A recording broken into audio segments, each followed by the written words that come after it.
زاہد صاحب پہلے تو یہ بتائیے گا جو بیانات آ رہے ہیں خاص طور پہ جو ابھی تواتر کے ساتھ انٹرویوز آ رہے ہیں علی امین گنڈا پور صاحب کے، جس میں وہ کچھ انکشافات بھی کر رہے ہیں، وہ یہ بھی بتا رہے ہیں کہ محسن نقوی صاحب کتنی رہائی کی کوششیں کر رہے ہیں، جبکہ پارٹی کے رہنما علیمہ خانم صاحبہ بھی کافی تنقید کر رہے ہیں کہ یہ لوگ جو ہیں یہ نہیں چاہتے ہیں، اب باہر بیٹھے جو یوٹیوبرز ہیں یہ نہیں چاہتے ہیں کہ بانی جو ہیں وہ باہر آئیں۔ تو مجھے بتائیے گا پارٹی سے پھر سلمان اکرم راجہ یہ بھی کہتے ہیں کہ بیرسٹر گوہر کو کہا گیا تھا کہ آپ جا کے ملاقات کریں، تو وہ نہیں گئے، بہت اچھا کیا کیونکہ ان کی فیملی کا رائٹ ہے۔ تو پارٹی کے اندر ڈیویژن ہے، آپ کے خیال میں بیرسٹر گوہر نے صحیح کیا، علیمہ خانم صاحبہ کو ملنا چاہیے تھا، کیا موقف ہے آپ کا؟ دیکھیے صدر بی بی عجیب سے پارٹی، میں نے کبھی ایسی پارٹی نہیں دیکھی۔ بدقسمت یہ کہ پی ٹی آئی پارٹی نہیں بن سکی، بس عمران خان ہے تو عمران خان ہے، نہیں ہے تو پارٹی کوئی نہیں ہے۔ دیکھیے آپ مجھے بتا دیں کہ اگر بیرسٹر گوہر چلا جاتا تو کیا فرق پڑتا؟ جب ایک تسلی تو ہو جاتی کہ اس کا بندہ تو ملا، اگر بہن نہیں ملے وہ یہ تو کہتے ہیں جی پارٹی کا فیملی سربراہ کا تو رائٹ ہے، یہ سلمان اکرم راجہ کہتے ہیں۔ جی جی وہ اپنی جگہ پہ، وہ تو اپنی جگہ پہ، اس کا جو مطالبہ ہے وہ اپنی جگہ پہ، میں اس کی ڈینائی نہیں کرتا ہوں، لیکن میں کہتا ہوں کہ اگر چلا بھی جاتا تو کیا ہو جاتا؟ یعنی یہ کہتا کہ جی میں تو جا رہا ہوں ایز اے پروٹیسٹ، میں تو ملاقات کروں گا، لیکن اس کی فیملی کو میں بھی ملا دے، کم سے کم یہ تسلی تو ہو جاتی، لیکن ایسا نہیں ہے، کیونکہ دیکھیں نا وہ آپس میں لگے ہوئے۔ ابھی آپ نے خود بتا دیا کہ جب آپ مجھے بتا دے کہ جس صوبے میں اس کی 13 سال سے حکومت ہے اور یہ کہہ رہے ہیں کہ جی ہمیں مینڈیٹ ملا ہے، اس مینڈیٹ کا کیا اشر کروا رہے ہیں، ان لوگوں کے ساتھ کیا ظلم کروا رہے ہیں۔ اشیاء خود نویش کی آپ کو پتہ ہے رمضان آ رہا ہے، روڈ بند ہے، سپلائی ہے نہیں، ہر ایک چیز روڈ پہ اتنا مہنگا ہو گیا تھا، پہلے بے روزگاری اور مہنگائی اور دہشت گردی کا تو ہمارا صبح شکار ہے، اب یہ چیزیں اوپر سے آ گئی تو آپ دیکھیں نا نیلے پہ وہ ڈیلے والی بات آ گئی ہے کہ جہاں پہ پہلے بھی وہ لوگ وہاں پہ جس طریقے سے زندگی بسر کر رہی تھی اسے اور بری حالات پہ ہو گئی ہے۔ سر اب مجھے عوام بتا دیں بلدیاتی کہ نمائندوں سے، منتخب نمائندوں سے درخواست کر رہے ہیں، منت سماجت کر رہے ہیں کہ پلیز کچھ رحم کریں، یہ احتجاج بند کریں، سڑکیں کھولیں۔ بانی کی صحت کا ایشو بنا کر اس معاملے پر خیبر پختونخوا میں پی ٹی آئی کا جو احتجاج ہے، پی ٹی آئی حکومت اٹ سیلف اپنے صوبے کو بند کیے بیٹھی ہے، یہ کیا طرز سیاست ہے؟ اس طرز سیاست کو کیا کہیں گے آپ؟ میں تو یہی عرض کرنا چاہتا ہوں نا کہ میں نے ایسی سیاست کبھی بھی نہیں دیکھا ہے کہ ایک دیکھے وہ چیف منسٹر تو بھی وہ ریاست کا تو حصہ ہے، وہ اسے انکار کر سکتا ہے، ایک صوبے کا چیف ایگزیکٹو ہے۔ اب وہ وہاں پہ اور یہ آج چھوڑ دے، یہ جو 13 سال سے جب بھی اس صوبے میں ان کی حکومت آئی ہے، اب وہاں سے وزیر اعلیٰ صاحب چلتا ہے اسلام آباد پہ چڑھائی کرتا ہے، وہاں سے وزیر اعلیٰ صاحب چلتے ہیں تو لاہور پہ چڑھائی کرتا ہے۔ وہ تو کوئی آج مجھے بتا دے کہ وہاں جو چیف منسٹر جو لوگوں نے ووٹ دیا ہے تو اس نے تو اپنے لیے دیا ہے کہ جی کہ ہمارے کام ہو، نہ وہاں پہ دوائیاں ہیں اسپتالوں میں، وہاں بے روزگار نہیں ہے، ڈیولپمنٹ کا تو نام ہی نہیں ہے، تو وہ مجھے سمجھ نہیں آتے کہ یہ کس طرح کی سیاست کرتے، اور کیا یہ جو تحریک ہوتا ہے، یا چلو یہ ان کا حق ہے، لیکن تحریک جب ہوتا ہے تو سیاسی پولیٹیکل پارٹیز چلاتی ہیں، کوئی حکومت نہیں چلاتے، یہ وزیر اعلیٰ کے بغیر تو تحریک ہی نہیں چلا سکتے۔ اب مجھے بتا دیں کہ جس صوبے میں ان کی حکومت ہے وہاں بھی سب کچھ بند ہے، اگر ہے تو آ جاؤ ادھر بند کر دو نا، اگر آپ کا بندہ کہتے تو اڈیالہ میں پنڈی میں ہے، اگر آپ کا سزا ملی ہے تو فیڈرل گورنمنٹ نے دی ہے، تو آپ اس صوبے کے عوام کو سزا دے رہے ہو جن نے آپ کو 13 سال اپنے اوپر مسلط کیا ہے، اور آپ ان کے ساتھ ظلم اور زیادتی کر رہے ہو۔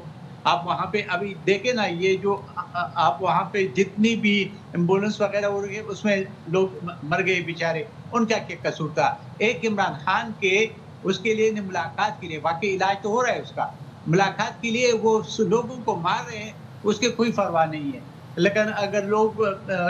ایمبولینسوں میں بیٹھ کے مر رہے ہیں تو کوئی بات نہیں ہے۔ ایک مریض، ابھی آپ ایک ویڈیو میں دیکھ رہا تھا، ایک بندہ چیخ رہا ہے کہ جی میرے ماں بھی مارے، گاڑی میں ہمیں جانے دو، وہ کہتے نہیں ہم نہیں، آپ کی ماں ادھر ہی مر جائے۔ آپ پھر مجھے بتا رہی تھی اس صوبے کے عوام کیا ان کو ووٹ اگلے کے لیے دے گا؟ میں کل پارلیمنٹ ہاؤس تھا تو میں دیکھ رہا تھا، تو 10-15-20 جو لوگ بیٹھے تھے، میں نے دیکھا تو بیرسٹر گوہر کر رہے تھے، میں اس کی طرف چلا گیا، میں نے ان کو یہی کہنا تھا کہ یار یہ کیا صورتحال ہے، آپ اپنے صوبے پہ دوران کریں۔ تو اس میں علی ظفر صاحب بھی تھے، 2-3-4 میں نے اس کو کہا، میں نے کہا کہ گوہر صاحب یہ آپ کیا، تو اس نے کہا جی وہ تو ہائی کورٹ نے آرڈر کیا اور خالی ہو رہے کھل رہے. اور دوسرا علی ظفر نے پھر کہ کہا کہ جی یہ تو عمران خان بھی کہتا ہے کہ روڈیں بند نہ کرو. اب آپس میں تو ان کی ہائی بات کورٹ کا آرڈر بھی ہے, پھر اصل پارٹی میں کے رہنما بھی کہہ رہے ہیں, تو پھر کیوں آپ کے خیال میں یہ معاملہ حل نہیں ہو رہا؟ ویسے حل ہے کیا اس کا؟ ہائی کورٹ کے آرڈر کے باوجود بھی اگر سچویشن ایسے نہیں سنبھل رہی تو پھر حل کیا ہے؟ دیکھیں جی الٹیمیٹلی تو فیڈرل گورنمنٹ کے پاس تو اختیار ہے, آئین نے اختیار دیا ہوا ہے, لیکن وہ کوشش کر رہے ہیں کہ ابھی اس اختیار کو استعمال نہ کریں. اگر ایک صبح چلتا نہیں ہے تو اس میں الیکٹڈ گورنمنٹ کیوں نہ ہو, لیکن آئین میں ہے کہ پھر آپ گورنر رول نافذ کر سکتے ہو. لیکن فیڈرل گورنمنٹ اس سے کوشش کرتے ہیں کہ اس سے بچے رہے, تاکہ کیونکہ کل بھی وہ کہے گا کہ جی ہمیں حکومت کرنے نہیں دیا. حتی الوسع کوشش یہی ہے فیڈرل گورنمنٹ کی کہ یہ حکومت چلے اور یہ اپنے رویوں میں تبدیلی لائے. آپ کو یاد ہوگا پہلے دہشت گردی کا معاملہ تھا, یہ کہتے ہیں بند کمروں میں فیصلے ہوتے ہیں, پھر ہم اس کو یہ کہتے ہیں کہ ایپیکس کمیٹی کا میٹنگ ہے جس کا سربراہ تو خود ہے, اس کو بلاؤ, اس میں آپ کے کور کمانڈر ہوتا ہے, آئی جی سی ہوتا ہے, آئی جی ہوتا ہے, چیف سیکرٹری ہوتا ہے, اور آپ بیٹھ کے اس کو ڈسکس کریں کہ جی اس کا کیا طریقہ کار ہے, کیسے روکا جا سکتے ہیں, امن کیسے آ سکتا ہے. تو پہلے نہیں مانتے تھے, پھر وہ مان گئے. اب ہم یہی ہے کہ پھر اسی وقت بھی یہی تھا کہ یہ اگر یہ نہیں کرتے ہیں تو پھر اب الٹیمیٹلی زاہد صاحب آپ یہ دیکھیں کہ اگر کل سے رمضان شروع ہو رہا ہے, سڑکیں بند ہیں وہاں پر, اور سڑکیں بھی کیا بند ہیں, وہاں پر 20-20 25-25 لڑکے جو ہیں وہ کرکٹ کھیل رہے ہیں سڑکوں کے اوپر. عوام پریشان ہے, بزرگ, شہری, بچے, خواتین, مریض ذلیل و خوار ہو رہے ہیں. آپ سی ایم کے پی کی بات کریں, ان کا تو مینیفیسٹو ہی یہ ہے نا کہ عشق بانی میں جان دینی ہے, اور وہ تو یہ کہتے ہیں کہ ہمیں ڈیولپمنٹ کا ووٹ نہیں ملتا, ہمیں تو بانی کی رہائی کا ووٹ ملا ہے. دیکھیے جی یہ تو یہ کہہ رہے ہیں نا, میں نے تو آپ کو عرض کیا نا کہ ہمارے صوبے کے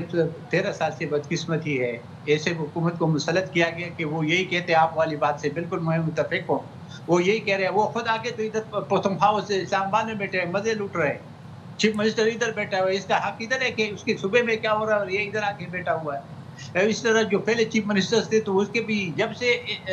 ہمارے صوبے میں ان کی حکمرانی بنی ہے یہ یہی کام کر رہے ہیں. عوام تو بیچارے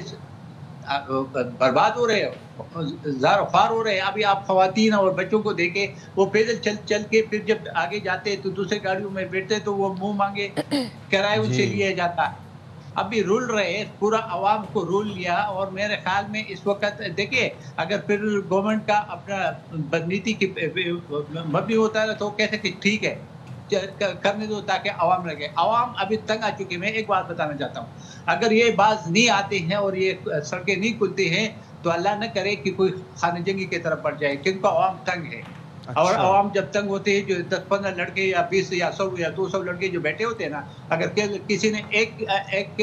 کی لڑائی شروع ہو گئی تو یہ سول وار شروع ہو جائے گا, اس کی زبان اللہ نہ کرے. تمام تر امن و سلامتی رہے, ہم دعا گو ہیں معاملہ خوش اسلوبی سے حل ہو جائے. تھینک یو سو مچ زاہد خان صاحب.